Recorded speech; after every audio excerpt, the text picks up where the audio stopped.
They tried to kill it 6 times. 6 times the United States Air Force said it was done, 6 times Congress said no. And then, just a few months ago, this plane flew combat missions over Iran and proved every single critic wrong. The A-10 Warthog, the ugliest, loudest, most feared ground attack aircraft ever built.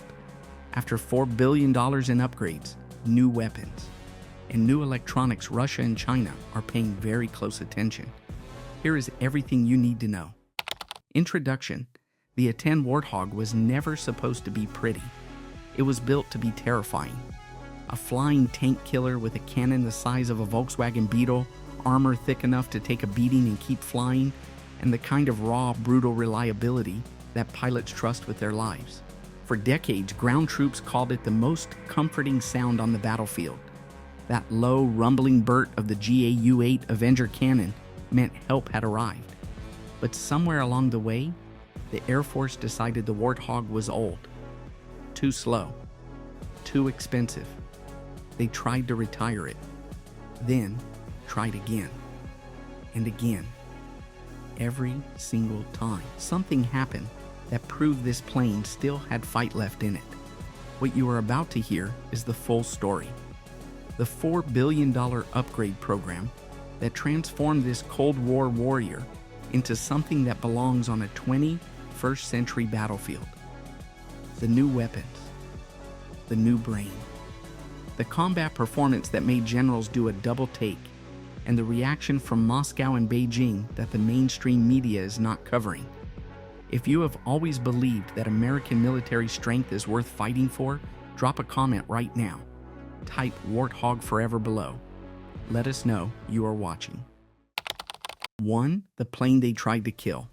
To understand why this upgrade matters, you first have to understand what the A-10 actually is and why the Air Force wanted it gone.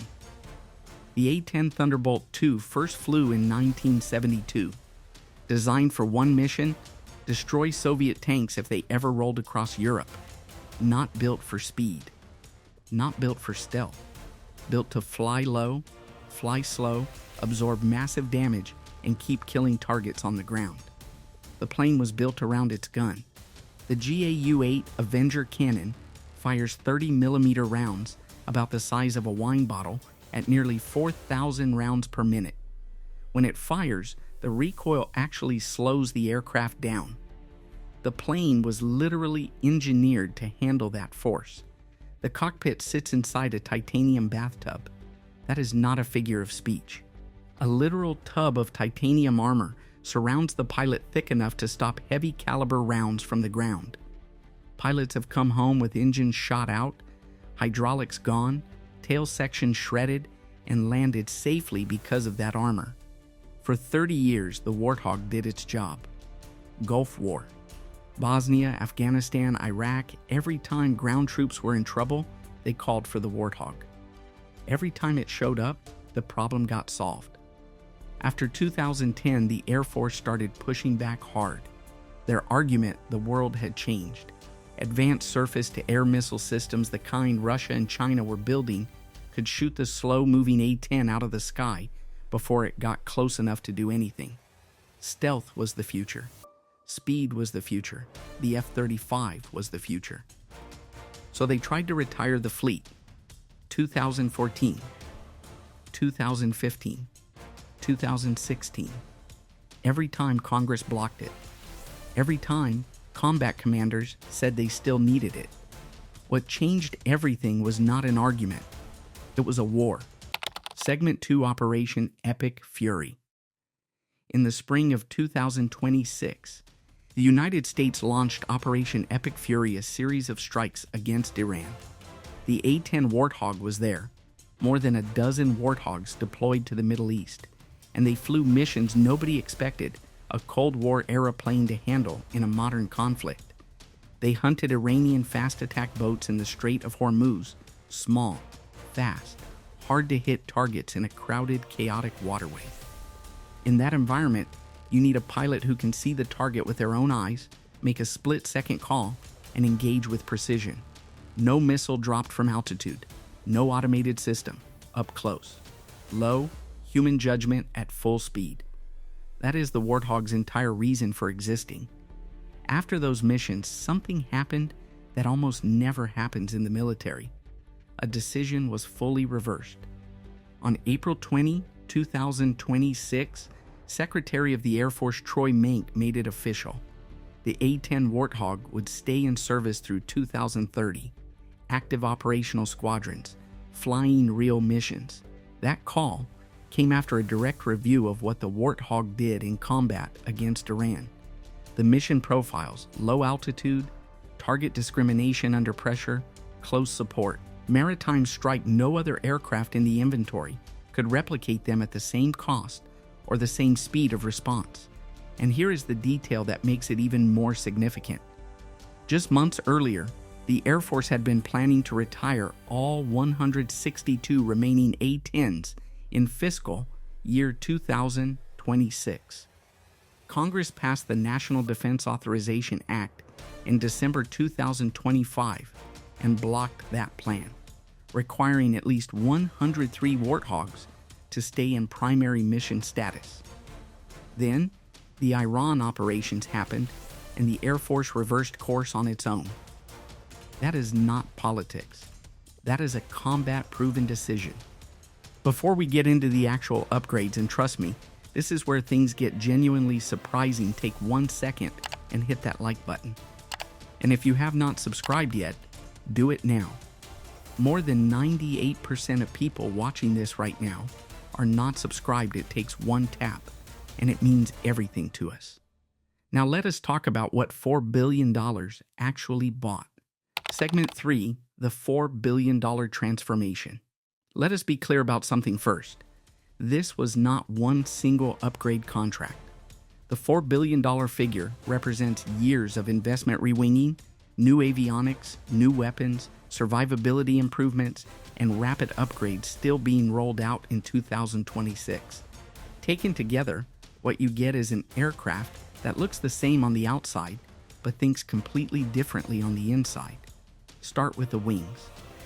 Between 2011 and 2019, the Air Force ran a full re-winging program that fitted 173 A-10s with brand new wings, not refurbished, built from scratch. That single program pushed the airframe life of those aircraft well into the late 2030s. Now the cockpit. The A-10C received a completely overhauled layout. New digital displays replaced old analog instruments. New targeting pods gave pilots the ability to see and identify targets in ways that were impossible in the original aircraft. Precision that used to require a separate observer aircraft can now be done from inside the Warthog's own cockpit. The weapon suite expanded massively. GPS-guided bombs, laser-guided rockets. The AGM-65 Maverick missile, already a devastating anti-armor weapon, was joined by new standoff weapons that let the Warthog engage targets from much longer distance. This directly answers the biggest criticism, that the plane flew too close to survive against modern air defenses. The answer was not to make it faster. The answer was to give it weapons that reach farther. The communication systems received a full overhaul. New data links allow the A-10C to share real-time battlefield information with ground troops, other aircraft, and command centers at the same time. A Warthog pilot today is connected to the broader battle network, not just a solo striker operating alone. Electronic warfare capabilities were upgraded too. Improved defensive systems. Cyber-resilient communications. Countermeasures that belong in the 21st century, not the 1970s. And then came the most recent addition, the one that just rolled out in early 2026, and almost nobody is paying attention to it. Segment 4, the upgrade nobody is talking about. The aerial refueling adapter. It sounds simple. It is not simple. The original A-10 was built to work with the boom-style aerial refueling system, the standard for most Air Force aircraft. But in theaters like the Middle East and Pacific, many tanker aircraft use a probe and drogue system. For years, that mismatch limited the A-10's operational range, depending on which tankers were available. The Air Force fixed it. They built an adapter that flight line personnel can install or remove in just a few hours. No depot maintenance, no major modification. One crew, a few hours, and the Warthog can now refuel from either tanker type, switching between systems based on the mission. What matters most is not the adapter itself, it is how fast they built it. From identifying the gap to delivering the solution was measured in weeks, not years. Not the typical multi-year acquisition process. Weeks, through rapid contracting that the defense establishment almost never achieves. That speed sends a message. The Warthog is not a legacy platform being kept alive out of nostalgia. It is receiving real investment and real development attention right now, in real time. And the timing matters, because two countries are watching every single move. Segment 5: Why Russia and China are watching. Russia and China spend enormous resources studying the platforms the United States actually uses in combat. Not the ones on drawing boards, the ones that show up when the shooting starts. The A-10 just showed up, in combat, against real targets, and performed. For Russian military planners, the Warthog represents a doctrine problem. Their ground forces have always had to account for American close air support. The assumption for the past several years was that the Warthog was on its way out, that soon they would only have to worry about stealth jets dropping bombs from altitude. A very different picture than a Warthog hunting armor at low altitude with a cannon that fires faster than anything on the ground can react to. The extension to 2030 changes that calculation entirely, and with standoff weapons and upgraded electronics, it can survive environments the original aircraft never could. For China, the concern is different, but equally serious. Planners preparing for potential conflict in the Pacific, particularly around Taiwan, have to model how American air power performs in a maritime environment. The A-10's performance against fast attack boats in the Strait of Hormuz showed something specific. This aircraft operates in congested, fast-moving maritime situations with pilot judgment that no automated system has fully matched. Speed and stealth are not always the answer.